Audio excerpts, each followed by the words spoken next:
एक सेकंड के लिए सोचिए, आप अपने घर में आराम से सो रहे हों और आपको कुछ इस तरह का इमरजेंसी अलार्म सुनाई देता है और नींद से जागते ही आपको पता चलता है कि आपके देश के ऊपर 5000 से ज्यादा मिसाइलों का हमला हुआ है और बहुत से लोग जो उस रात सोए थे वो जागे ही नहीं। कैसा होगा आपका रिएक्शन? ऐसा ही कुछ हुआ इजराइल के लोगों के साथ। 7 अक्टूबर को जब इजराइल के लोग अपना एक अहम फेस्टिवल सुकोत सेलिब्रेट कर रहे थे तो ठीक उसी के बाद हमास ने इजराइल पे 5000 से ज्यादा मिसाइलें दाग दी। अपने कई सैनिकों को इजराइल भेज दिया। उन्होंने बुलडोजर से बॉर्डर क्रॉसिंग और सिक्योरिटी बैरियर को भी तोड़ दिया। कुछ लोग गाड़ियों में भरकर तो कुछ लोग पैराग्लाइडिंग करके इजराइल में घुस गए। उसके बाद उन्होंने इजराइल में दहशत फैलाना शुरू कर दिया। हजारों की संख्या में लोग मारे गए। इंटरनेट पर ऐसी वीडियोस वायरल हुई जिसमें लोग अपनी जान बचाने के लिए भागते नजर आए। उन्होंने कई इजराइल के लोगों को कैप्चर किया जिसमें औरतें, बच्चे और बूढ़े भी शामिल हैं। आखिर ये क्या हो रहा है इजराइल में? हमास ने क्यों किया इजराइल पे सरप्राइज अटैक? मोसाद और इजराइल इंटेलिजेंस से कहां हो गई चूक कि इतने बड़े अटैक की उनको भनक तक नहीं लगी? इन्हीं सब सवालों के जवाब को आज के इस वीडियो में ढूंढने की कोशिश करेंगे।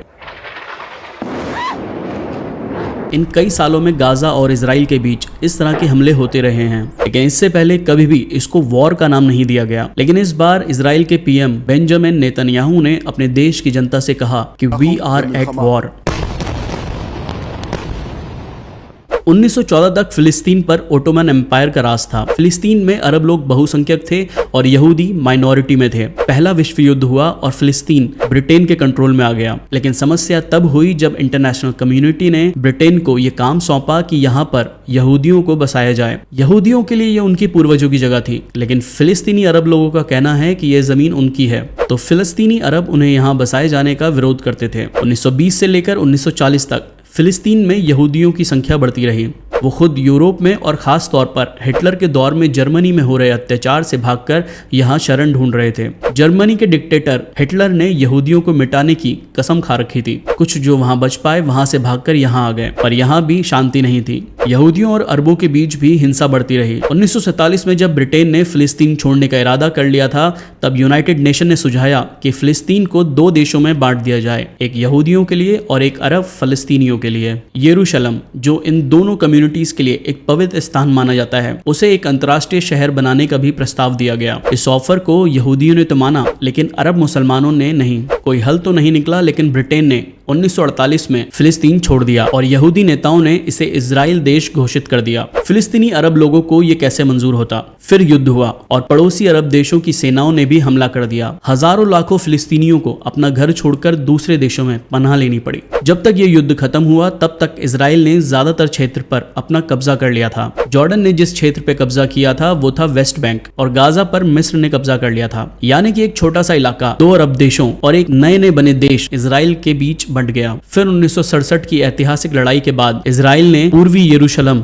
वेस्ट बैंक और गाजा पर भी कब्जा कर लिया। इस तरह से फिलिस्तीनी अरब पूरी तरह से बेदखल हो गए। वेस्ट बैंक पर तो इजराइल का कंट्रोल है, लेकिन 2007 से गाजा मिलिटेंट ग्रुप हमास के कब्जे में है और अब इस गाजा और वेस्ट बैंक को ही फिलिस्तीन कहा जाता है। 30 सालों से शांति वार्ताओं के अलग अलग दौर चले, लेकिन इजराइल और फिलिस्तीनी अरबों के बीच कुछ मुद्दे हैं जिनका अब तक कोई हल नहीं निकल पाया है। पहला, उन फिलिस्तीनी रिफ्यूजीज का क्या होगा जो दूसरे देश में शरण लिए हुए हैं। दूसरा, वेस्ट बैंक में इजराइल ने जो यहूदी बस्तियां बसा दी हैं वो रहेंगी या हटेंगी। तीसरा, यरूशलम को दोनों पक्ष साझा करेंगे या नहीं। और सबसे बड़ा सवाल, क्या फिलिस्तीन को एक स्वतंत्र देश बनाया जा सकता है या नहीं। यूनाइटेड नेशन के ज्यादातर देश फिलिस्तीन को देश की मान्यता दे चुके हैं, लेकिन अभी भी America, Britain, Japan, Germany, Australia जैसे देशों ने नहीं दी है। लेकिन भारत ने तो 1988 में ही फिलिस्तीन को मान्यता दे दी थी। भारत हमेशा से ही फिलिस्तीन को अपना खुला समर्थन दे रहा है। भारत में फिलिस्तीन के राजदूत भी रहते हैं। भारत ने पिछले कई सालों में इजराइल के साथ भी रिश्ते अच्छे बनाए हैं। अगर किसी को इजराइल पर सबसे बड़े आतंकी हमले के लिए जिम्मेदार माना जा रहा है तो वो उसकी खुद की एजेंसी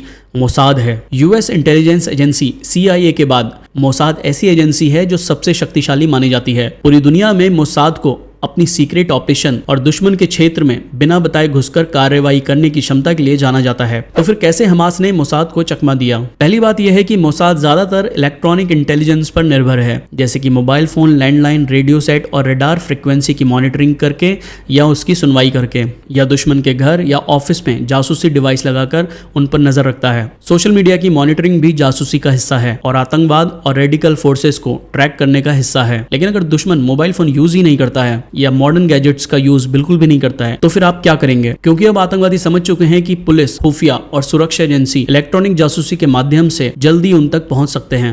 मोसाद की विफलता का एक बड़ा कारण यह भी हो सकता है कि हमास के आतंकवादियों को ईरान या किसी अन्य शक्तिशाली देश से मदद मिली हो, क्योंकि जिस तरह से हमास के आतंकवादियों ने जमीन, समुद्र और आसमान से एक साथ हमला किया, उससे साफ है कि इन्हें लंबी ट्रेनिंग दी गई थी। हमास के आतंकवादियों ने पैराग्लाइडिंग के जरिए भी इजराइल में घुसपैठ की थी। पैराग्लाइडिंग रातों रात नहीं सीखी जा सकती, उसके लिए काफी समय लगता है और यह भी तय है कि आप किसी बंद कमरे या हॉल में पैराग्लाइडिंग नहीं सीख सकते। उसके लिए खुला मैदान या खुला आसमान चाहिए। ऐसी जगह गाजा पट्टी में कहीं भी मौजूद नहीं है। अगर ऐसा होता तो इजराइल ने इसे जरूर पकड़ लिया होता। ऐसे में हमास के आतंकवादियों ने इस तरह की ट्रेनिंग ईरान, लेबनान या किसी अन्य मित्र देश से सीखी होगी। अब एक बड़ा सवाल यह भी आता है कि युद्ध आखिर रुकेगा कैसे? इजराइल ये प्रण ले चुका है कि वो हमास का नामो निशान मिटा देगा और इजराइल ऐसा करने में सक्षम है। इस बात से सभी वाकिफ हैं। इजराइल और फिलिस्तीन में जिस तरह के हालात बने हुए हैं, उसका केवल एक ही हल हो सकता है और वो है शांति वार्ता। लेकिन जिस तरह की वॉर बनी हुई है, उस तरह की संभावना भी कहीं नजर नहीं आ रही है। आज के वीडियो में बस इतना ही। फिर मिलेंगे अगली वीडियो में। तब तक के लिए बहुत बहुत धन्यवाद। Take care.